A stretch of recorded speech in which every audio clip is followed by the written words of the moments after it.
સુરેન્દ્રનગર દેવદર્શન apartment, Amit Shah મરચાવાળા. 2-3 દિવસ પહેલાં સુરેન્દ્રનગર જીઈબીના કર્મચારીઓ સ્માર્ટ મીટર નાખવા બાબત અહીં દેવદર્શનમાં આવેલ હતા. તે દરમિયાન અમને કોઈ પણ જાતની માહિતી ન હતી કે અમને કોઈ પણ જાતનું મીટરનો અનુભવ કે કંઈ વિગતનો ખ્યાલ ન હોવાથી અમે લોકોએ ત્યારે સ્થાનિકના બિલ્ડિંગના તમામ મેમ્બરોએ તે લોકોને ના પાડીને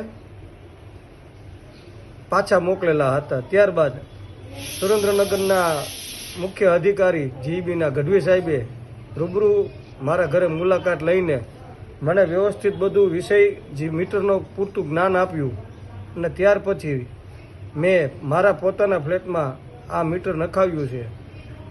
હું પણ દરેક નાગરિકને એવી વિનંતી કરું છું, કોઈ પણ વસ્તુનો વિરોધ કરો એનો વાંધો નથી, પણ પહેલાં શું બાબત છે, શું વિષય છે એ સમજો, જાણો, ત્યારબાદ તમને ન અનુકૂળ હોય તો વિરોધ કરો, પણ એમ નામ વિરોધ ન કરો. દરેક પબ્લિકને એવી વિનંતી છે કે પહેલાં સાચી માહિતી લો. મારી જેમ કોઈ પણ ભૂલ ન કરો. પહેલાં સમજો, ન સમજાય તો અધિકારીને બોલાવો, અધિકારી તમારા ઘરે આવશે, પણ સમજીને મીટર નાખો. તમને આ મીટરમાં ઘણા બધા ફાયદા છે. જય જિનેન્દ્ર, વંદે માતરમ.